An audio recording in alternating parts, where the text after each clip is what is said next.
professores e colegas. Hoje nós vamos explorar de forma simples e direta a síntese de fármacos, focando um dos princípios ativos mais utilizados no mundo, que é o paracetamol.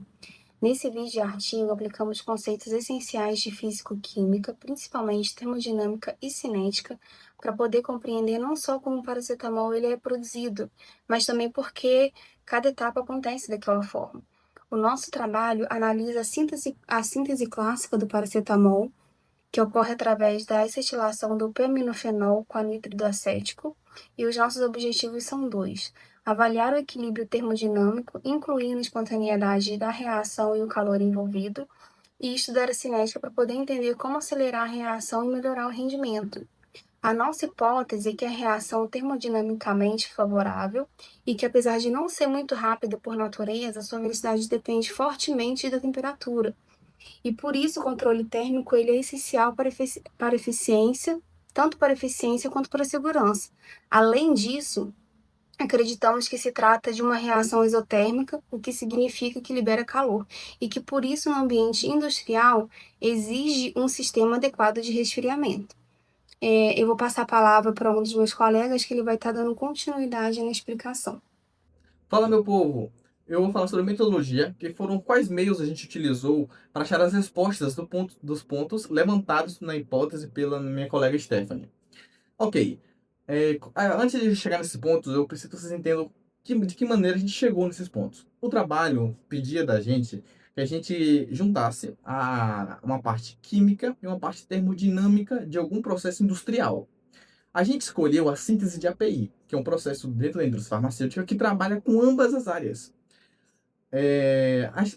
Como ele é um produto, é um produto, né, insumo farmacêutico, ele parte da parte química, que vai da estequiometria, onde a gente vai usar para calcular as massas molares dos reagentes usados nessa reação. Com essas massas molares, a gente vai aplicar na entalpia, para a gente entender se essa reação ela é exotérmica ou endotérmica.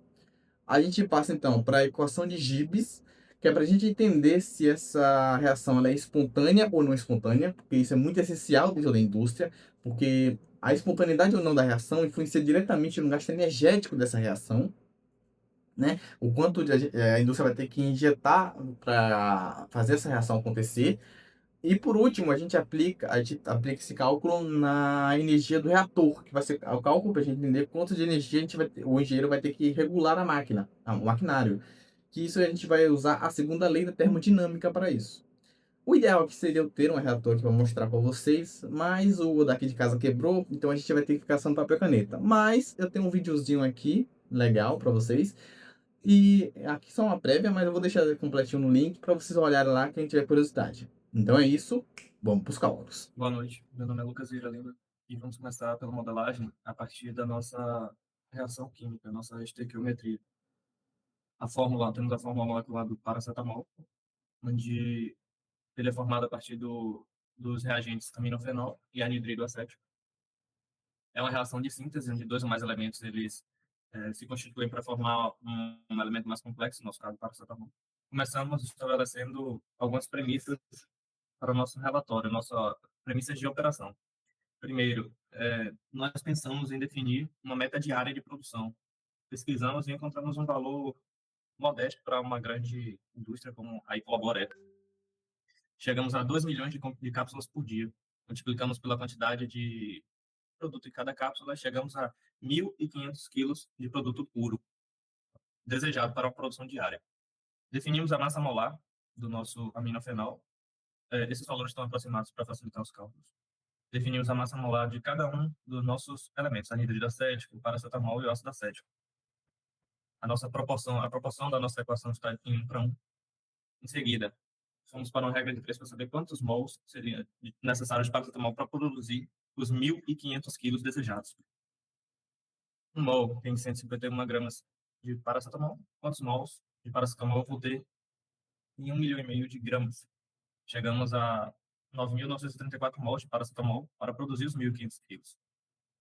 Só que, geralmente, a indústria ela não tem um rendimento de 100%. O rendimento comum nesse tipo de operação é 92%.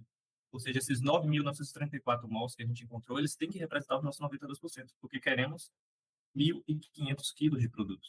Então, esses 10.798 mols é o nosso 100% para poder obter o 92% que a gente quer. Qual é o reagente limitante e qual é o reagente em excesso? Como o aminofenol é o reagente mais caro, a indústria costuma colocar em excesso o anidrido acético, para que o aminofenol seja totalmente consumido. Aqui nós descobrimos pela massa. Massa é igual a número de mols vezes a massa molar. O número de mols que a gente encontrou lá atrás, vezes a massa molar do aminofenol. Nós chegamos à massa real dele, 1.177 quilos. Mesma coisa para o reagente em excesso anidrido acético. A massa molar dele vezes o número de mols que a gente encontrou do paracetamol, chega só a 1.267 quilos. E a mesma coisa para o subproduto do ácido acético. Para cada mol da reação efetiva, gera-se um mol de ácido. 10.698 mols do paracetamol encontrado, vezes a massa molar do paracetamol, nós temos 648 quilos de subproduto. Conclusão, para manter a produção diária de 1.500 quilos de paracetamol puro, faz necessário 1.177 quilos de aminofenol e 1.267 quilos de anidrido acético. O restante, o que não está no subproduto e nem no paracetamol, é considerado perda durante o processo. Boa noite, me chamo Taylor Gabriel, a seguir com a aplicação da primeira lei da nossa modelagem. A síntese do paracetamol é exotérmica, o que significa que os reatores atuam fundamentalmente como trocadores de calor.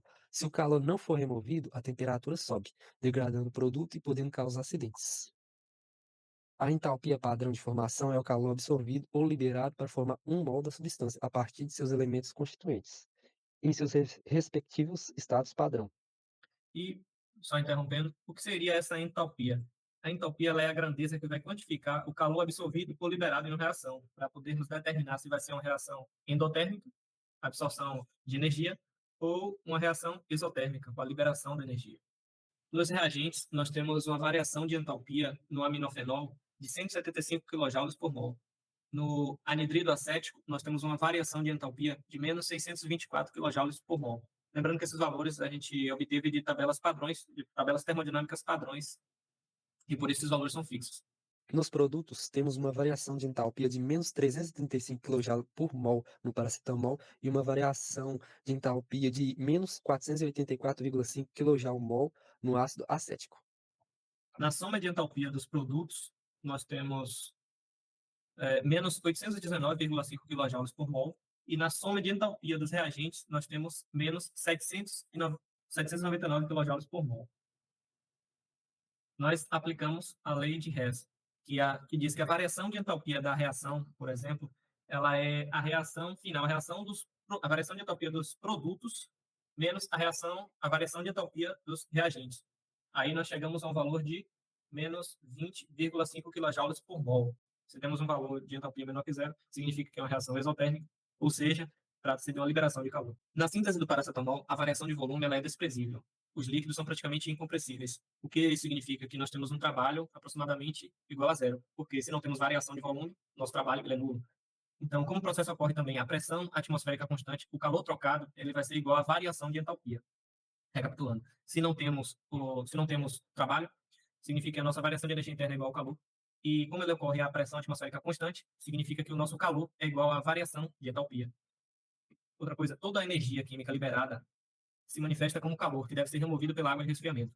Nós descobrimos aqui que a nossa variação de entalpia, ou seja, o nosso calor, ele foi igual a menos 221,4 megajoules. E a gente vai descobrir como chegamos a esse cálculo. O calor total trocado, que é igual à variação de entalpia, é a multiplicação da nossa variação de entalpia calculada na reação anterior, o menos 20,5 kJ por mol, da nossa reação exotérmica, vezes o nosso número de mols calculado inicialmente para o nosso paracetamol, rendendo a 92%. Com isso, nós chegamos ao calor total de menos 221,4 megajoules.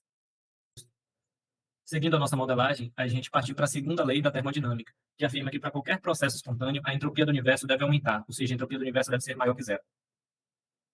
A gente descobriu que a nossa reação ela libera 221,4 megajoules, mantendo a temperatura do reator constante em 80 graus Celsius. Essa temperatura do reator, lá no início eu falei, é dada da nossa premissa operacional. Enfim, calculamos a entropia da reação, o ΔS do sistema. A entropia do sistema é igual a entropia, é igual ao calor do sistema dividido pela temperatura do reator. Nesse caso é constante.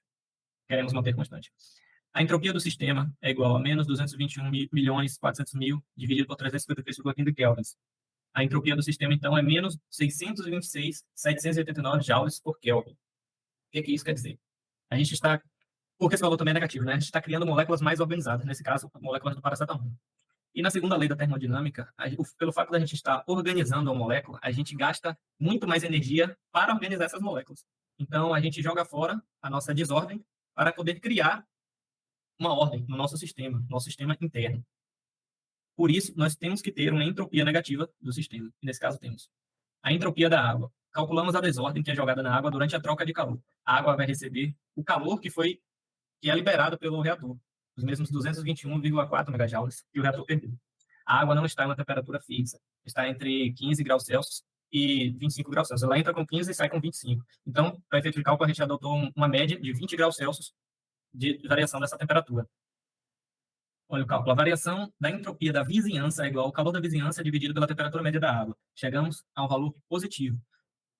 Positivo porque se na entropia do reator eu estou liberando calor, aqui ele está recebendo o calor. A entropia da vizinhança, então, é 755.076 joules por Kelvin. A entropia do universo é a diferença da entropia da reação e da entropia da água. Nós temos um valor positivo de 128.287 joules por Kelvin. O que isso significa para a gente? Vamos lá. Qual é a conclusão? O universo ele cobra um preço para criar a ordem. Ao organizar o sistema, ou seja, a formação de cristais, moléculas, nós estamos indo contra a natureza. Porque qual é a tendência natural da natureza? A tendência natural de que tudo é bagunçado, tudo vai virar bagunça. Por isso, a gente tem que ter nós temos, na verdade, uma entropia interna negativa, porque a gente está indo contra essa natureza.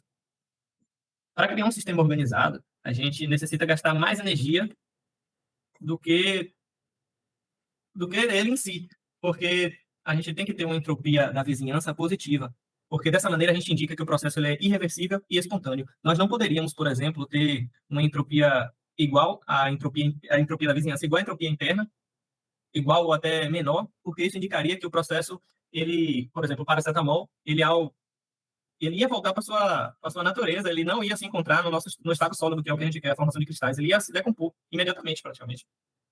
Tem um exemplo muito claro. Quando a gente quer... A água, ela está no seu estado natural, ela está em desordem. Quando a gente quer fazer a formação de gelos, ou seja, a gente quer criar cristais, a gente quer organizar, o que está acontecendo? A gente está criando uma entropia interna, ela tem que ser negativa. E o que acontece ao redor ali? A geladeira, ela produz muito calor na nossa vizinhança. É perceptível isso. A temperatura da cozinha em si, ela fica até mais quente. A sensação térmica é essa. Então, ele gera muito mais energia para manter o nosso sistema organizado para a criação do gelo do que o próprio sistema em si.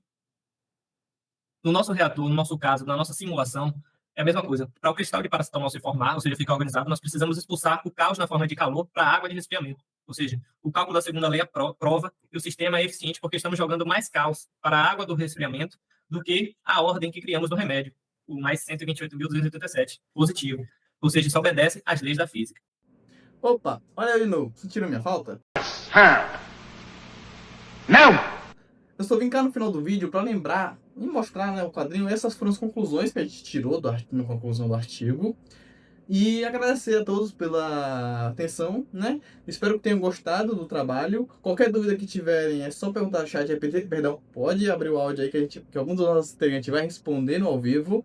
E é isso, pessoal. Espero que tenham gostado. Aos professores também e até a próxima.